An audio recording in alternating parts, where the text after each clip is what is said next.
Hello students, welcome to EPG Pathshala. In this module, we shall be discussing about paleontology. What is paleontology? To describe it in the simplest word, we can say paleontology is the study of past life.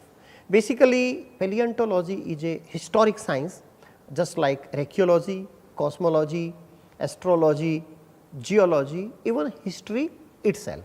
In paleontology, basically we try to find out about the past life and the causes of that life. In paleontology, basically we have 3 steps.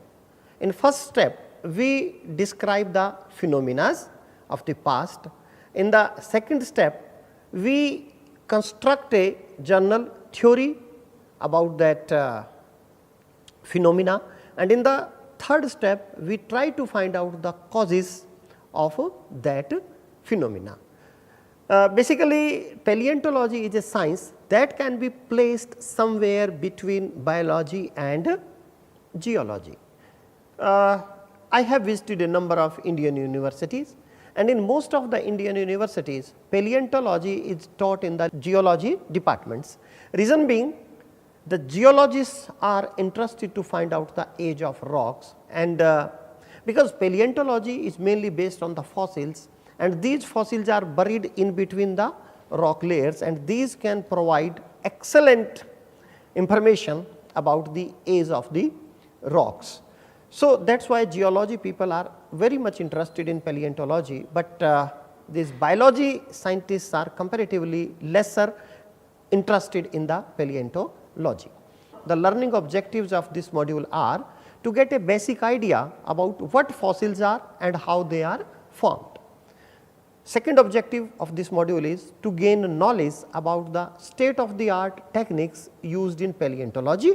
The another objective of this module is to understand how fossils are used to reconstruct past environment, biodiversity and its evolution, and the last objective of this module will be to understand that how fossils are used reconstructing past geography.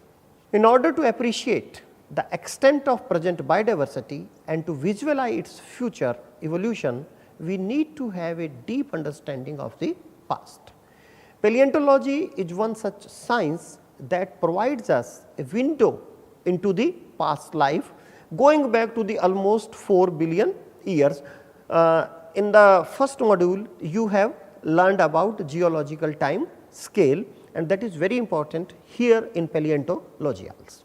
To introduce the subject of paleontology, paleontology is the study of prehistoric life by examining the fossils. These fossils include both body parts and traces of the ancient animals and plants. So, we can say that fossils are of 2 types, body parts and the traces. Now, a body fossil preserves the actual organic and inorganic remain of an organism. Let me take an example, that a bird's limb bone, that can be a fossil or that will come under the category of body fossil. Similarly, a leaf of a tree or an insect embedded inside an umber come under body fossil. A trace fossil on the other hand provides an indirect evidence of the existence of an ancient organism. For instance, tracks made by early humans, burrows of ancient earthworms or fossilized dung of dinosaurs can be classed under trace fossils. Let me show you a figure. In this figure, there are 3 pictures of the fossils. The first picture is of a femur of an extinct pelican from 2.6 million years ago from Shivalik rocks, India. Second fossil, that is in between the 3, that fossil of leaf on a rock, and third one is a fossil of an ant that is preserved inside the ember. So, these all the 3 are examples of body part fossils. Now, let me have look on these 2 pictures. These are the examples of trace fossils. First one is the example of a burrow that is in a shale rock, and second one is the example of a dinosaur dung.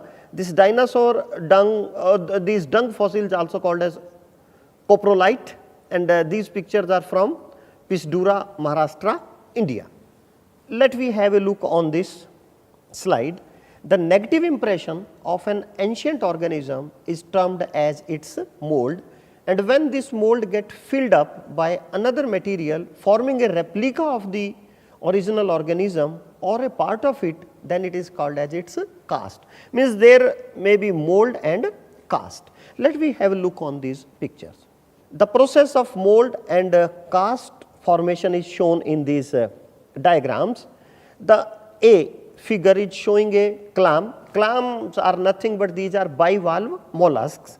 So, a clam gets deposited in soft sediment and eventually get preserved as a fossil, that is shown in the picture A. Now, look at the picture B. Somehow due to one or the other reason, this clam that was deposited over there, that gets either removed physically or by the shell get dissolved chemically from this layer, and this result in the formation of an external mold, and the mold that will be formed, that is shown in the figure B. Then this mold get filled up by new sediment, which on solidification become its replica. This is shown in filling of this mold is shown in the figure C, and then forming of the cast is shown in the figure 4. So, we can get this type of fossils also, which are produced by some other material from the molds of prepared by different organisms in the past. Now, what is a fossil? Fossil is termed as petrified if the pore spaces and the original tissue are replaced by foreign minerals. However, the original structure of the organism remains preserved. For example, a petrified tree millions of years old would still contain the annual growth rings. The process where the volatiles are lost and the fossil turns into carbon is called as carbonization. Several techniques are used in the paleontology. A student of paleontology must have the knowledge of these techniques. So, the study of fossil involves methods developed in other sciences and technologies using biology, mathematics, physics, chemistry and engineering to satellite based remote sensing and computer modeling. A paleontologist searches for important clues to interpret the natural history of past life. So, we can say that a geologist should have the basic knowledge of all the sciences including biology, mathematics, physics, chemistry, engineering, remote sensing, etc., etc. Synchrotron based micro CT scan can now reveal fossils of a juvenile animal preserved inside a fossilized egg without damaging the specimens. Means what I want to say that nowadays such type of technologies are available to us which can be used to reveal the information from the fossil without doing any kind of damage to the specimen. Other exciting field is molecular paleontology that uses polymerase chain reaction. Polymerase chain reaction is a very common technique for the biologists. So, this technique can be used here in the paleontology also. Basically, this technique is used to extract ancient DNA molecules from extinct animals including early humans and the potential of recreating them in near future. More importantly, paleontology requires the understanding of very basic techniques and can be mastered by the students. Fossils are first discovered in the field where natural erosion or excavation exposes fossil bearing rocks. Fragile fossils require extreme care and often are glued with the matrix to avoid damage. Large bones and skeletons are excavated using plaster of Paris jackets.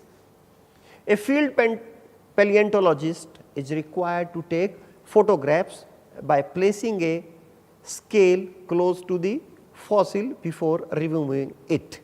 So, the photographic camera is very important for any paleontologist, and we place this scale close to the fossil, that will give us an idea of the size of the fossil. Collected fossils are catalogued in the field diary, and information about the precise geographic location using a GPS is noted. This noting of geographical location using GPS is also another important component of field studies in the field of geology. The stratigraphic context of the fossil yielding layer is also noted down. For microfossils, bulk samples are collected from specified layers. These field procedures are crucial for all type of fossil collections. In the laboratory, fossils are cleaned and restored if damaged. If fragmented or disarticulated, they are rejoined and reconstructed as close as possible to their original state. Microfossils are recovered from sediments by soaking them in water or other solvents and screening through sieves. The specimens are then compared with their closest extinct and extant relative for their taxonomic identification. Fossils are then numbered and catalogued in a book or on a computer. Replicas of these fossils are made in order to minimize the use of the original and for carrying out comparisons with specimens housed elsewhere. Photographs and micro CT scanned images are also taken for publication and sharing the results. So, the student must know that how the replicas of these fossils are formed. Preparation of these replicas is very important, because by making the replicas we can avoid the time and again handling and dealing of the originals. Now, the question arises, what are the applications of paleontology? Paleontology is having lot of applications in almost every field of the science. Otherwise, the general perception about fossils is that these are the dead remains of long extinct organism and only have historical value, but this is not the case.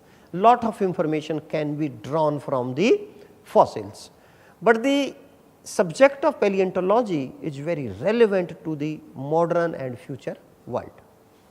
By paleontology, we get to know how, when and why the early organisms developed, how land masses have moved across the globe, and how climate has changed over the years and how it has influenced the past organism, how past organisms have changed the physical features of these worlds.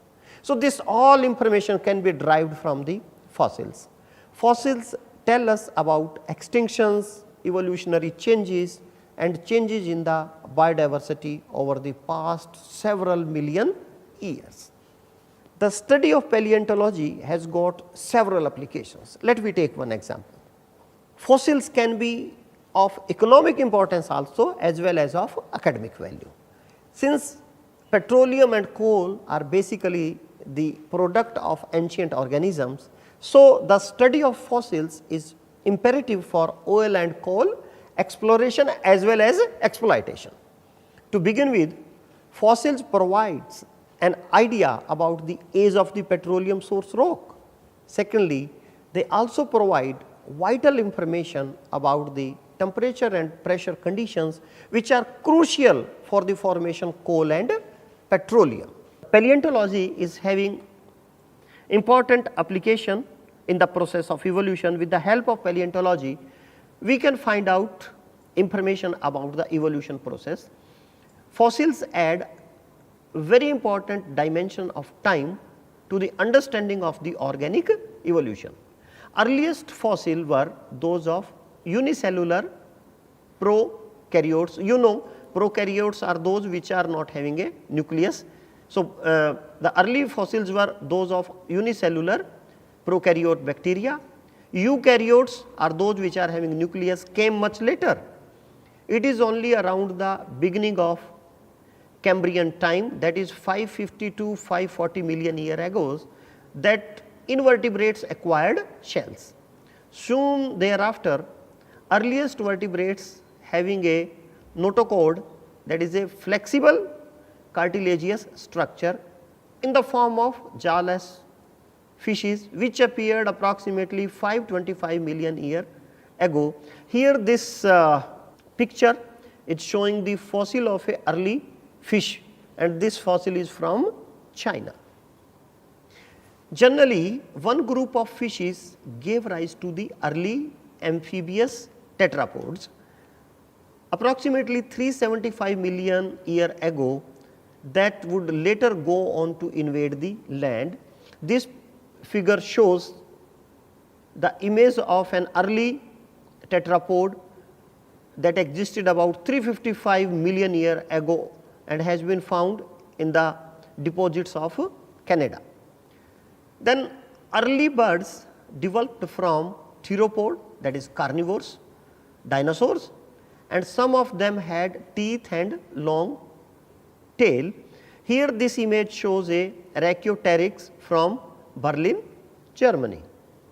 Fossils from India, Pakistan and Egypt have revealed that the early whales were terrestrial mammals with 4 limbs. In fact, rudimentary limb bones are still present inside the whale flippers. So, this all information regarding the evolution of species can be collected or can be obtained through the fossils. If you look on this figure shows the morphological changes such as reduction of pelvic and hind limbs and lengthening of tail that occurred in whales due to their transition from land to sea.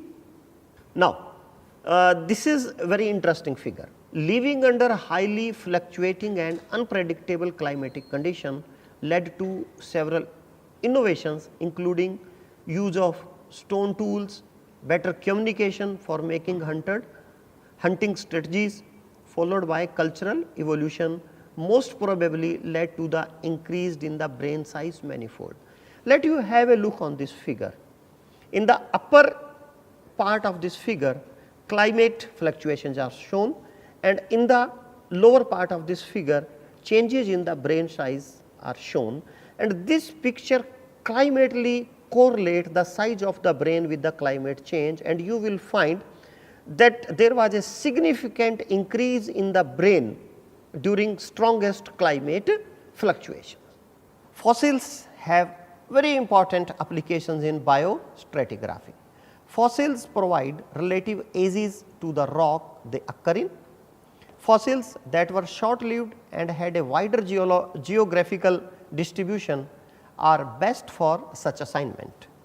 These are also called as index fossils. The occurrence of different fossils together also helps providing relative ages to sedimentary rocks. The level of evolution and relative abundance of fossils are other factors that help assign an age to a particular stratum. Similar fossil content helps correlating rocks of different regions, subcontinents and even continents. Once fossil zones are tied to geochronologically dated sections, they can be used for precise dating of similar fossil bearing non-dated sections. This branch of paleontology is called as biochronology. Free floating foraminifers in marine and land mammals in terrestrial deposits are best for biochronology. Now, the application of paleontology in paleoclimate. Past organisms sensitive to climate change can give us useful information about the past climatic condition. Let me take an example. If one is interested to find fossils of crocodile in 1,000,000 year old rock occurring in Antarctica today, it would indicate Antarctica had tropical climate because crocodiles exist in tropical climate. So, we can say safely that Antarctica had a tropical climate 1,000,000 year ago. Similarly, life shape is another good indicator of climate. Needle shaped leaves such as those of pine tree, they reflect climate conditions, whereas broader leaf of sal like that suggest subtropical warm and humid conditions. So, based upon the type of the leaf, whether it is needle shaped, whether it is broader, we can decide that what kind of climate existed in that area in the past. Similarly, tree rings are also good indicator of past climate. A wide tree ring would suggest a wet season, whereas a narrow one indicates a dry season that existed in that particular area. Stable oxygen isotopes preserved in shells, bones and teeth of fossils are very good for reconstructing past temperatures and rainfall. Close sampling of growth lines of fossil cells, corals, tree rings and teeth can provide very high resolution climate proxy data of ancient times. Now, let us have a look on the application of paleontology in paleoecology. A better understanding of relationship among present day coexisting animals and plants and their environment can help us reconstructing past ecological conditions. This study includes the reconstruction of past community structures, life history strategies, death and burial of the animals. Overall, such data added with physical parameters help reconstructing paleo-environmental conditions. Past ecological conditions can be built on the principle of actualism. That is, by assuming that the extinct species must have lived under similar ecological conditions as their closest extinct relative did. Other procedures involved the analysis of functional morphology. For example, longer legs are meant for running. If we find several fossil mammal species with long legs at one particular time, it would indicate the presence of an open habitat in that area. Carbon isotopes are good indicators of past vegetation types. Photosynthetic pathways of trees and shrubs, they are mainly having C3 plants, differ significantly from those of warm season grasses which are having mainly C4 pathway. Therefore, diet of ancient animals can be reconstructed based on the stable carbon content. This information in turn provides information about the habitat of these organisms. Abrasive food leave scratches and pits on tooth surface. Grassy diet leaves more scratches, whereas a diet dominated by fruits and nuts leaves a high percentage of pits. Paleontology is having very good applications in the field of paleogeography. Fossils also inform where oceans and continents were in ancient times. Distribution of similar land animals and plants in different continents such as South America, Antarctica, Africa, India and Australia 200 million years ago indicates presence of one land mass, that is Gondwana land. So, to summarize this module, we can say that paleontology is a fascinating branch of science that provides a window into the deep time, showing glimpses of early history. Fossils teach us about evolution, extinctions, migrations, climate changes, movement of continents and rise and fall in the sea levels. State of the art technology is now being applied to the study of fossils. In near future, paleontology is going to be the forefront of research in astrobiology. I hope you have enjoyed this module. Thank you.